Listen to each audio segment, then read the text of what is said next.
बिस्मिल्लाहिर्रहमानिर्रहीम।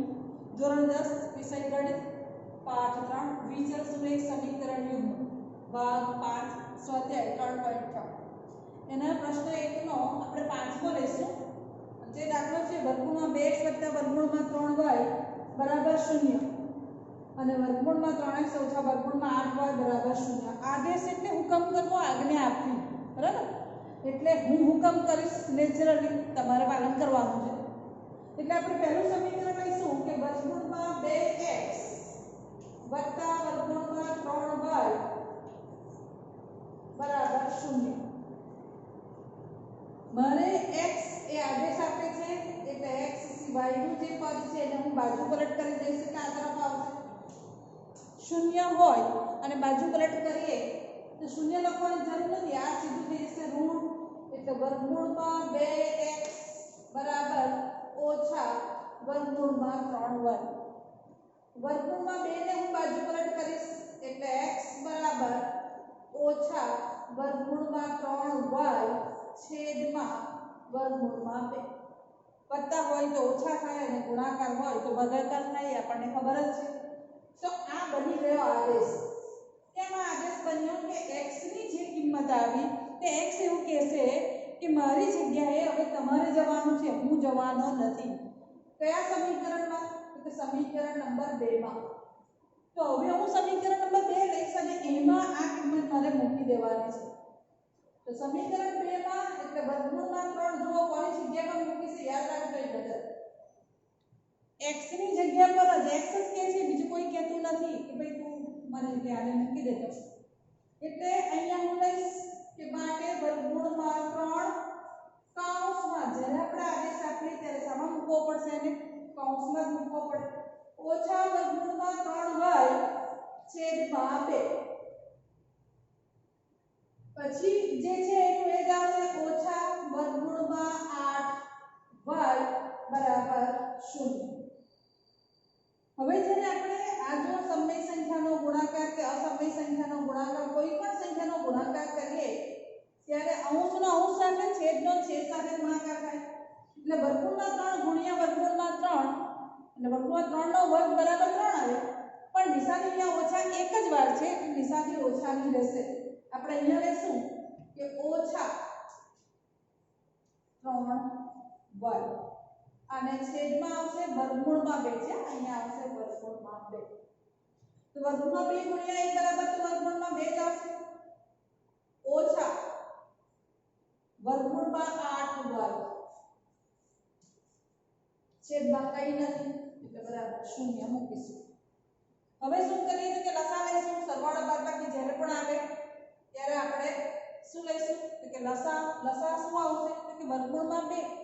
તો બાજુ પર લખવું હોય તો લખી દેવાનું કે લસા બરાબર વર્ગમૂળમાં 2। તો જો જ્યારે પણ ગુણાકાર કરીએ ત્યારે શૂન્ય સાથે કંઈ કરવાનું છે જ નહીં, પણ શૂન્ય સિવાયની જે સંખ્યાઓ છે એની સાથે કરીશું આપણે। તો વર્ગમૂળમાં 2 પહેલાના જે છેદ છે એ જ આપણે જોવાનું છે, કારણ કે એને કાઢવા માટે તો આ બધી પ્રક્રિયા થાય। એટલે વર્ગમૂળમાં 2 ને કઈ સંખ્યા વડે ગુણાકાર કરીએ તો વર્ગમૂળમાં 2 આવે, તો કે તેની જે સંખ્યા હોય તો એક જ આવે એટલે અહીંયા મૂકીશું 1। એ પ્રમાણે 1 ને કઈ સંખ્યા વડે ગુણાકાર કરીએ તો વર્ગમૂળમાં 2 આવે એટલે વર્ગમૂળમાં 2 મૂકીશું। જે આપણે અહીંયા નીચે કૌંસમાં મૂકેલી છે એ સંખ્યાને અંશ અને છેદ બંને સાથે ગુણાકાર કરવાનો એટલે ઓછા 3y છેદમાં વર્ગમૂળમાં 2। હવે અહીંયા જોજો આ અસમય સંખ્યા છે, આ અસમય સંખ્યા છે, બંને અસમય સંખ્યાનો ગુણાકાર થાય એટલે 8 દુ 16 તો વર્ગમૂળમાં 16y છેદમાં વર્ગમૂળમાં 2 બરાબર 0। હવે લઈએ અહીંયા કે બંનેના છેદ સરખા આવી ગયા, કારણ કે આપણે કરવા માટે તો આ બધી પ્રક્રિયા કરેલી એટલે શું આવશે કે ઓછા 3y 16 નું વર્ગમૂળ નીકળે છે ઓછા 4y બરાબર 0। સમીકરણમાં આપણે છેદ સમછેદી બહુપદી હોય તો છેદમાં લખાય, સમીકરણ હોય તો લખાતું નથી, કારણ કે ત્યાં અંશમાં ગુણાકાર થાય અને શૂન્ય વડે ગુણાકાર કરો તો શૂન્ય થઈ જશે। ઓછા 3y ઓછા 4y નિશાની સરખી, સરવાળો થાય પણ જે નિશાની હોય એ જ રહે।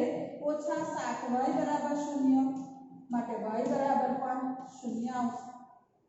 હવે જે આ કિંમત આવી એક ચલની કિંમત તો મળી ગઈ આપણને, તો હવે આ કિંમતને આપણે શામાં મૂકીશું તો કે આદેશમાં મૂકી દઈએ અહીંયા આ આદેશમાં, તો y ની જગ્યા પર શું મુકાય કે 0 અહીંયા મૂકેલું છે આપણે, એટલે અહીંયા હું મૂકીશ બાજુમાં કે x બરાબર કે ઓછા વર્ગમૂળમાં 3 ગુણ્યા 0 છેદમાં વર્ગમૂળમાં 2, 0 નો ગુણાકાર કરો તો 0 જ આવે અને એનો ભાગાકાર કરીએ તો પણ 0 આવે. દાખલો અહીંયા પૂરો થાય છે. હવે આપણે બીજો દાખલો લઈશું. બરાબર છે, તો અહીંયા જવાબ આવી ગયો.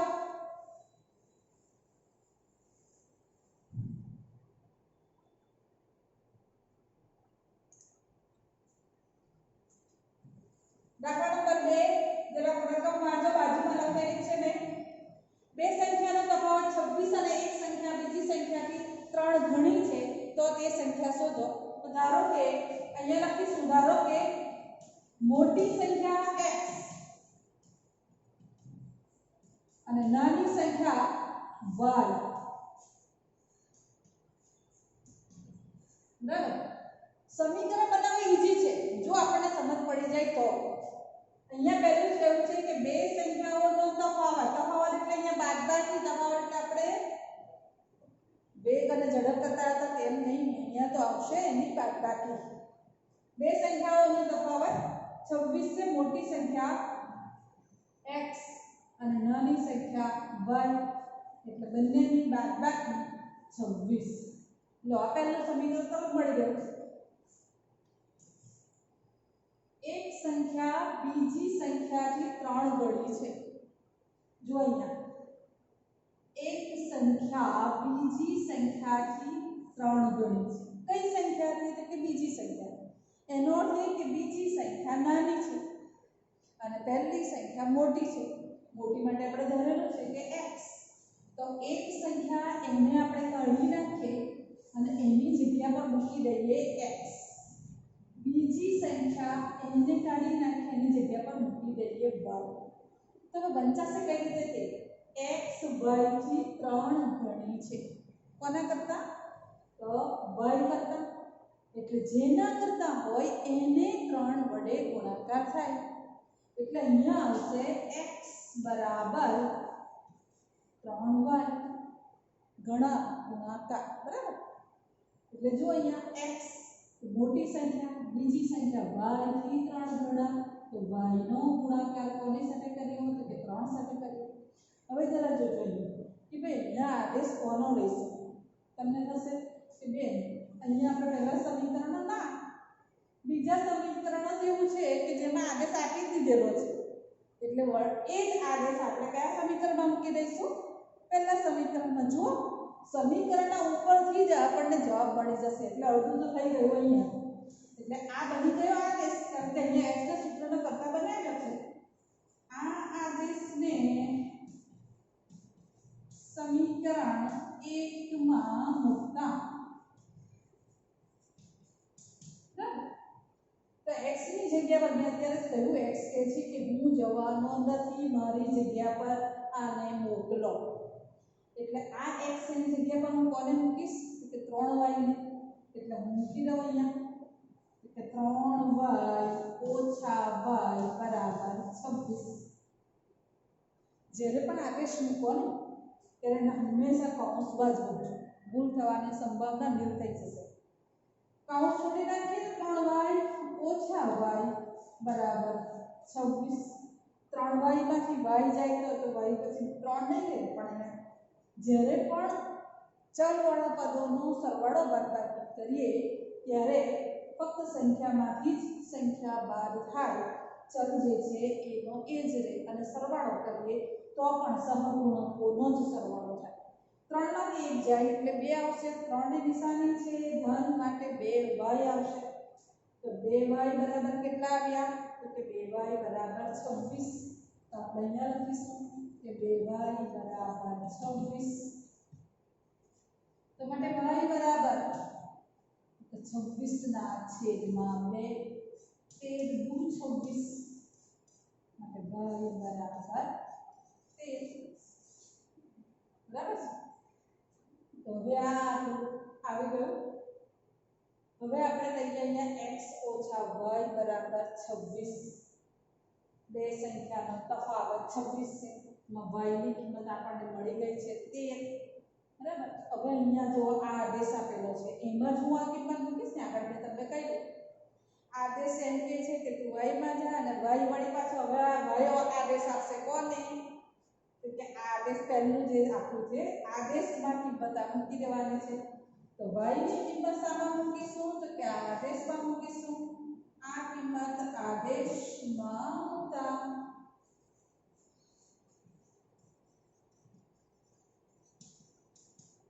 માટે x બરાબર 3 હોય છે. y ની જગ્યા પર મૂકી દઈએ તો x બરાબર 3 કાઉન્સમાં 13 અને 3 કાઉન્સમાં 13 બરાબર કેટલા, કે 13 39. x ની કિંમત કેટલી આવી, 39 આવી. બરાબર ને, તો સમજ પડી ને આમાં કે શું કરવાનું છે. તો સમીકરણ બનાવવું ઈઝી છે. તો બીજો આપણે લઈશું કે બે પૂરક કોણો પૈકી મોટો ખૂણો નાના ખૂણા કરતા બે પૂરક કોણો પૈકી આના જેવો છે મોટો ખૂણો નાના ખૂણા કરતા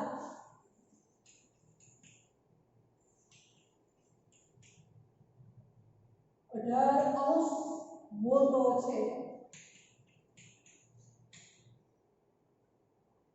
હોય મોટો હોય તો તે પૂરક કોણ શોધો. પૂરક કોણ શોધો. આ દાખલો કરીએ આપણે. પહેલા તો પૂરક કોણ કોને કહેવાય, આ દાખલા પરથી આપણે પહેલા તો એ લઈએ પછી આપણે દાખલો લઈશું.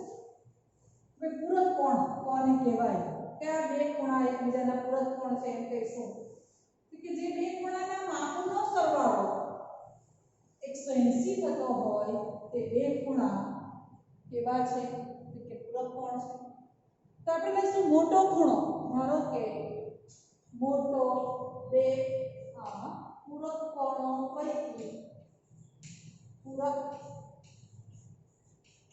કોણો પૈકી મોટો ખૂણો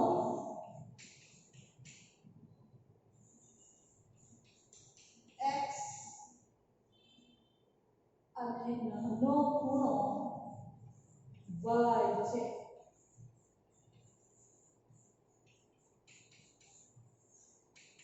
બરાબર.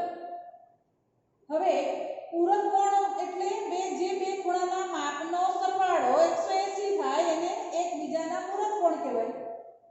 તો ખૂણો x અને ખૂણો y કયો આપણે, પૈકી મોટો ખૂણો x છે કે જેનું માપ x છે. મોટા ખૂણાનું માપ લઈએ કહીએ તો પણ ચાલે. મોટા ખૂણાનું માપ x અને નાના ખૂણાનું માપ y છે. આમ લખીશું. તો પહેલું સમીકરણ બનશે કે બંનેનો સરવાળો 180 એટલે x + y બરાબર 180. તો આ સમીકરણ મળી ગયું. કારણ કે પૂરક કોણો છે માટે બંનેનો સરવાળો 180 થાય. હવે આપણે લઈશું બીજું કે મોટો ખૂણો એટલે મોટો ખૂણો એટલે મોટા માપનો ખૂણો. મોટો ખૂણાનું માપ કેટલું છે, તો કે x એટલે અહીંયા લખી દઈએ આપણે x. વાંચવાનું શું છે, મોટો ખૂણો કાઢી નાખવાનો છે વાંચવા માટે, ફક્ત આપણે x. નાનો ખૂણો એને શું કહીશું, y. તો વંચાય કઈ રીતે, તો કે x y કરતા 18 મોટો છે, 18°. તો પહેલું આપણે શું આપ્યું છે, તો કે x આપેલું છે એટલે x બરાબર કોના કરતા, તો કે y કરતા. મેં તમને આગળ પણ કહ્યું કે જેની સાથે કરતા શબ્દ આવે એની સાથે સરવાળો બાદબાકી ગુણાકાર ભાગાકાર થાય. જો ઘણા હોય તો આપણે ગુણાકાર કરીએ, ભાગ પાડવાના હોય કે બીજો ભાગ છે ત્રીજો ભાગ છે તો ભાગાકાર કરીશું.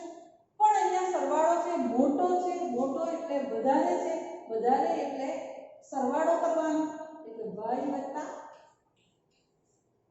18. નાના ખૂણા કરતા 18 મોટો છે.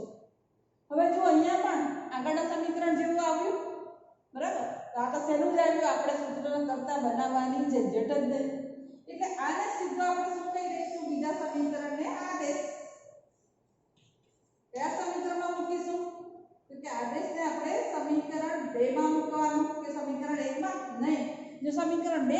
હોય તો એકમાં મૂકવાનો, એક આદેશ હોય તો બેમાં.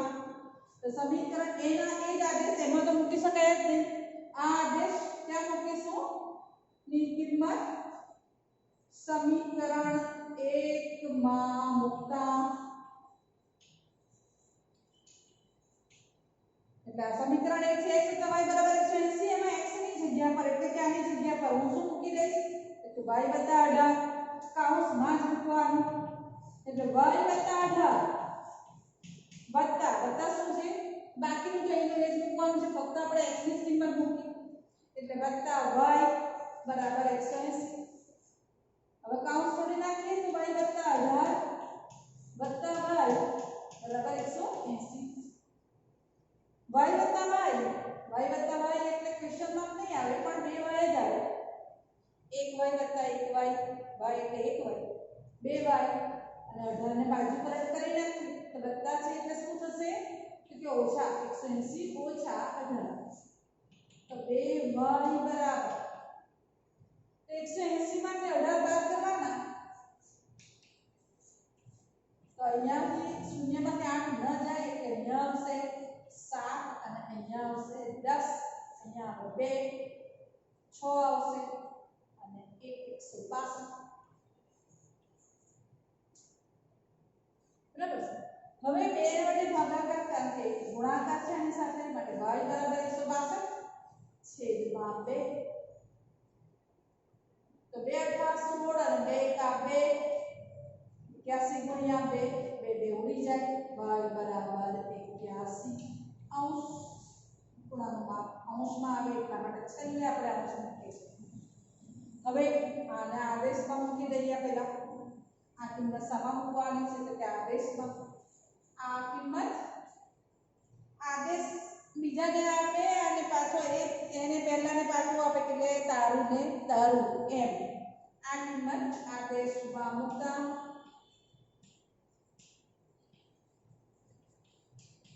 તો x બરાબર y + 18 એમાં y ની જગ્યા પર આપણે કેટલા મૂકવાના છે? 81 તો 81 + 18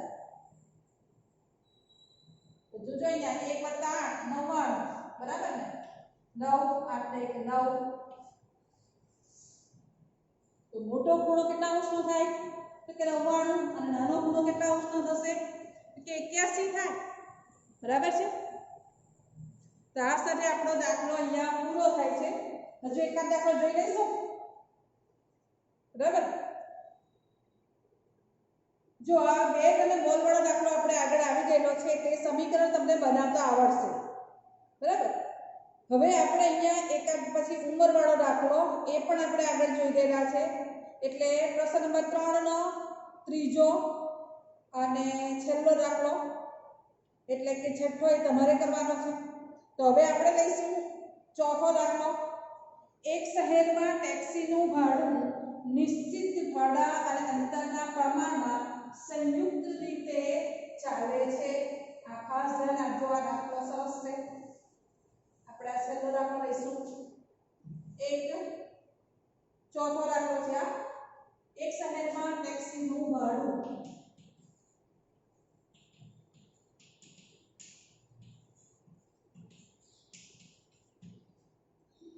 નિશ્ચિત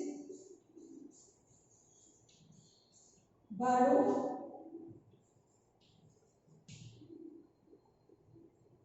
નિશ્ચિત ભાડા અને અંતરના પ્રમાણમાં સંયુક્ત રીતે લેવાય છે. સંયુક્ત રીતે લેવાય છે.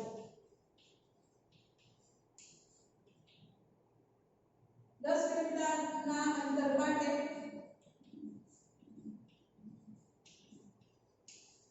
105 રૂપિયા અને 15 કિલોમીટરની મુસાફરી માટે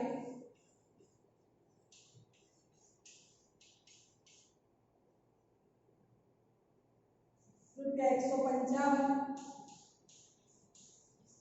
ચૂકવવા પડે. ની ચૂકવણી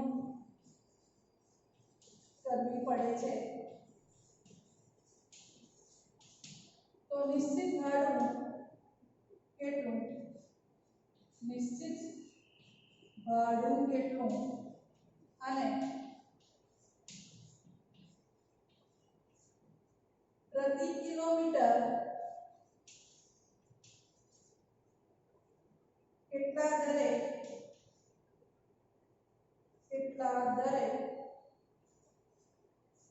કિંમત ચૂકવવી પડે.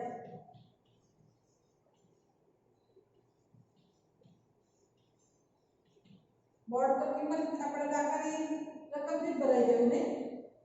મુસાફરે 25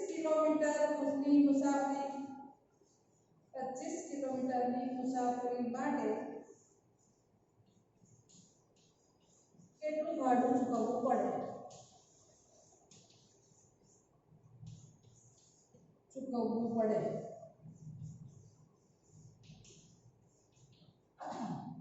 ચલો હવે આપણે આ દાખલો લઈએ. એક શહેરમાં ટેક્સીનું ભાડું નિશ્ચિત ભાડા અને અંતરના પ્રમાણમાં સંયુક્ત રીતે ચાલે છે. જો ટેક્સીનું ભાડું રીતે નક્કી થાય કે તમારે અડધો કિલોમીટર જવું હોય કે પછી 5 મીટરના અંતરે જવું હોય, પણ અમુક નિશ્ચિત ભાડું તો એનું લેવાય છે.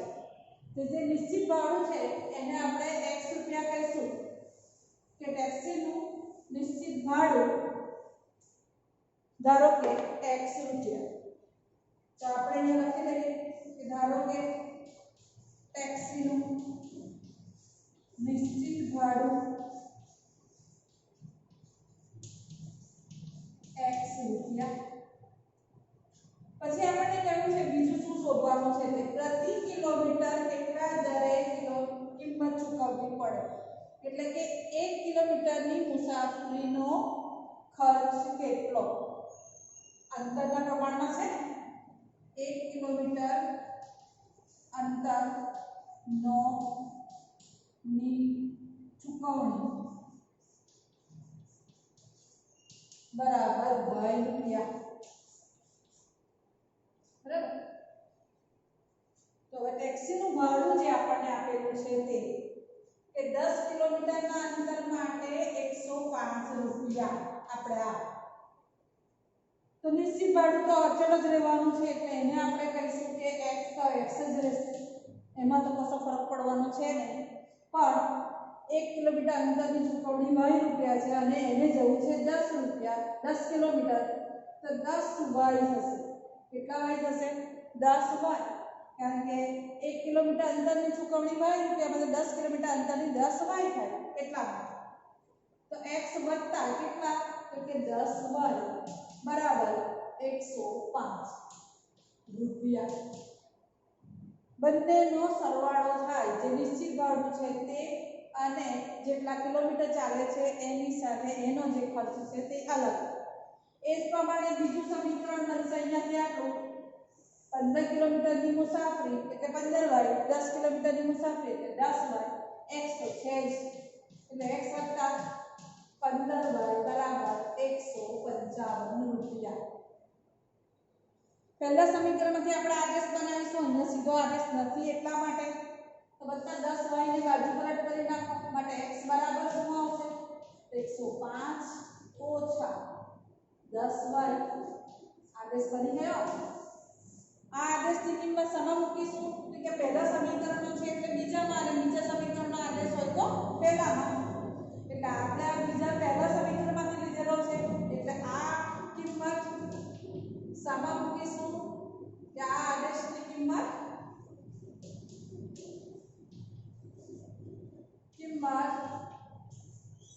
સમીકરણ 2 માં મૂકતા કોની જગ્યા પર? તો કે x આદેશ આપે છે એટલે x ની જગ્યા પર મૂકીશું. એટલે x ની જગ્યા પર આને કાઢી નાખીશું, એની જગ્યા પર આ મૂકી દઈએ. એટલે માટે કૌંસમાં 105 ઓછા 10 વાય વત્તા 15 વાય બરાબર 155. કૌંસ છોડીએ 105 ઓછા 10 વાય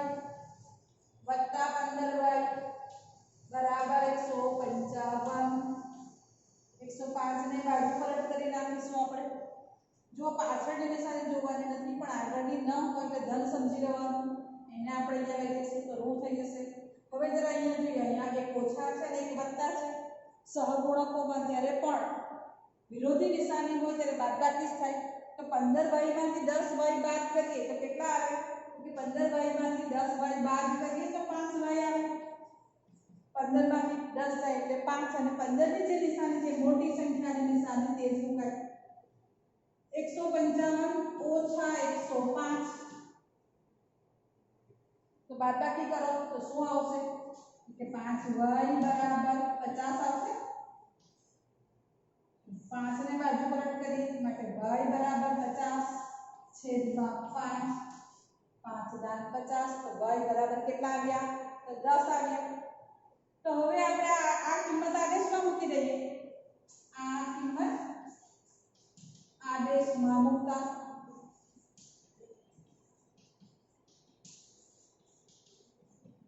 y ની જગ્યા પર કેટલા મૂકીશું? તો કે 10.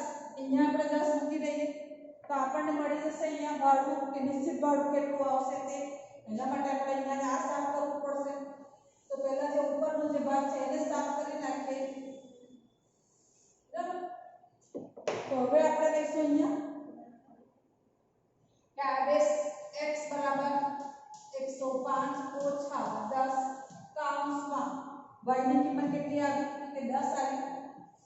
10 કૌંસમાં 10 માટે x બરાબર 105 ઓછા 100 માટે x બરાબર 105 માંથી 100 જાય તો 5. એટલે નિશ્ચિત ભાડું x બરાબર કેટલા રૂપિયા આવ્યું? કે 5 રૂપિયા અને y બરાબર કેટલા આવ્યા? 10 રૂપિયા. સમજ પડી આ દાખલામાં? સહેલો છે ને આદેશ વાળો ભાગ. તો અહીંયા આપણો વિડિયો પૂરો થાય છે. ધ્યાનથી વિડિયો જોજો. અલ્લાહ હાફિઝ.